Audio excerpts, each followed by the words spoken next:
We have just witnessed two of the craziest days in the world of stocks over the last couple of decades, really. The S&P is down around 10% over just 2 trading sessions, which I think I read only happened 4 times in its more than 100-year history.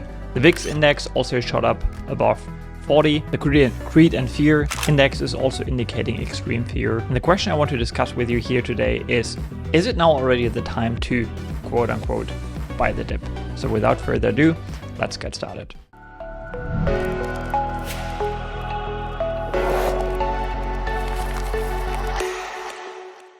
Alright, as I just said, the last couple of days in the world of stocks have been pretty turbulent. I think that's fair to say. So I've been especially busy over the last 2 days, just trying to digest all the new pieces of information that were coming in. And I'm not sure if you have a Twitter account, an X account, but when I browse my X feed, it certainly feels like a lot of people are encouraging others to buy the dip now.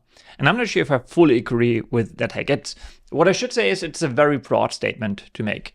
Because while the statement may be very accurate for individual stocks, some stocks have maybe been punished by the more recent events, even though their businesses aren't directly impacted by what Trump announced and the ripple effects that this decision is going to have in the coming weeks and months if they are not walked back slightly, I guess. But I think what's worth stressing is that, it may feel dramatic that we have seen a decline of 10% in just 2 trading sessions. I think the Russell 2000 is now officially in a bear market. If I'm not mistaken, the Nasdaq Composite or the Nasdaq 100 also entered bear market territory, meaning, we are down more than 20% from a previous high. But I think what I also want to stress here is that we are basically back to levels where we were 1 year ago. So if I just pull up the S&P 500, for example, here. So if I just look at the SPY index, for example, we're back to a level of $505 per share.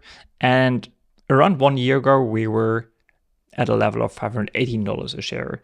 And I think what's also worth stressing is that around 1 year ago, we were at levels that weren't considered cheap either. So I feel like, if anything, the correction that we are seeing or have been witnessing over the last couple of days and weeks is healthy, because we've come out of an environment where a lot of stocks were overpriced, or they were priced in a way that they are not going to deliver satisfying returns going forward. And I think Sam Hollanders wrote a nice tweet on it. Yeah, I've prepared it here. So he wrote, and I totally agree with him. He wrote, "The one thing this drop in the market does to me is it makes me feel old. I'm not fearful. I'm not greedy. I look at it and I'm honestly wondering what the fuss is about. The S&P 500 is 1% below the price of a year ago. And did I mention yet that it was extremely priced over the past year?" Yeah, that's pretty much what I just said as well. And I agree with him. I don't think we are in a territory yet that leads to lots of no-brainer opportunities. To maybe quote Warren Buffett here, I don't think we are in an environment where it's raining gold and you just have to put out your bucket and you're just going to collect very valuable gold. No, I don't think that's an environment we're in here yet. And maybe in this context, I may also share this sensitivity analysis shared by Theo Broker. And so I think this is from Goldman Sachs, if I'm not mistaken. What you're basically seeing here is there room to the downside here, depending on various growth assumptions for 2025. So we are looking at earnings per share growth assumptions. And on the left, you see multiples the S&P may be trading at.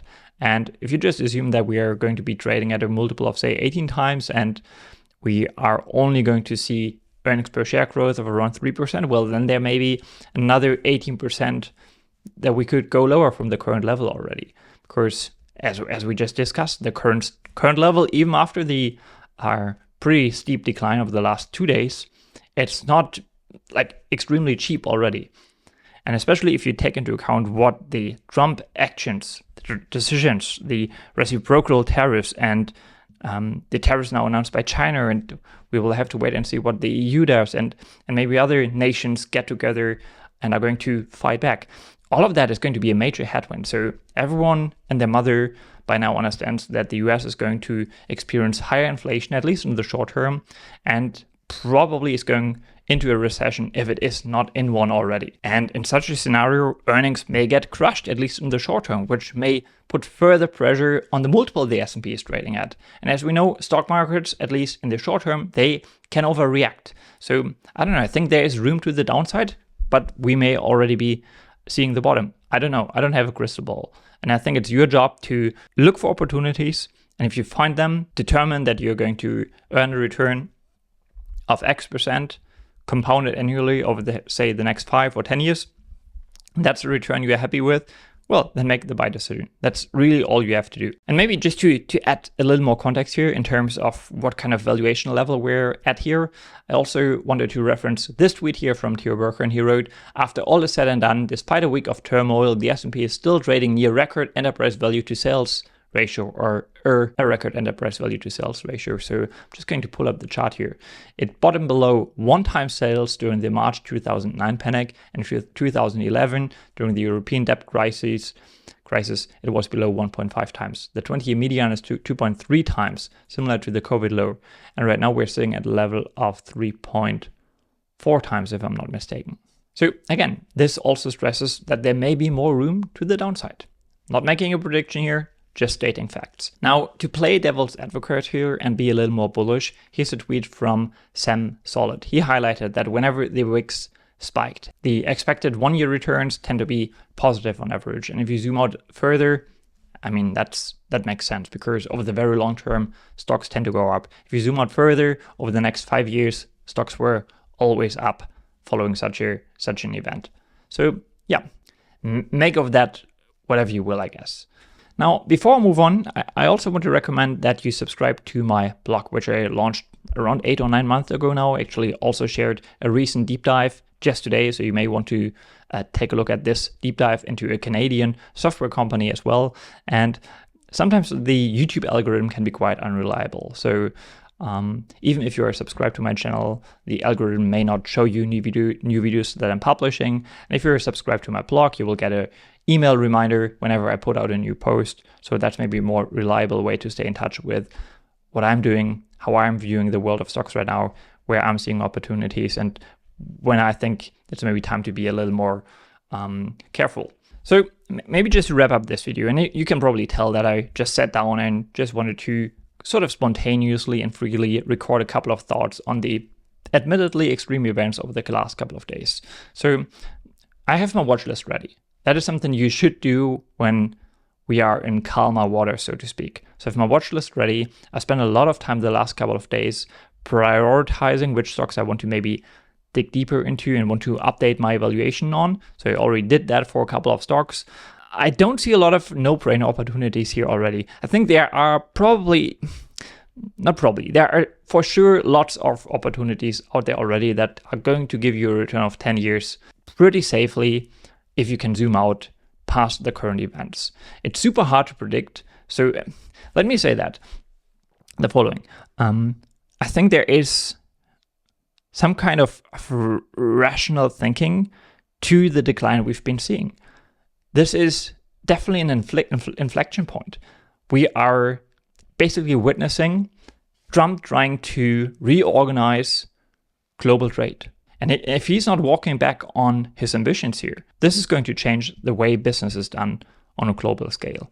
And I just don't think it's good for global wealth. I'm a believer in free trade, and I don't think protectionism is going to lead to more wealth globally. I don't think it's going to make the US wealthier, quite frankly. So I guess what I'm trying to say here is I'm probably going to wait a little longer here. I'm not sure what we're going to see in the next couple of days and weeks. It really will depend on a lot of decisions made on the political level.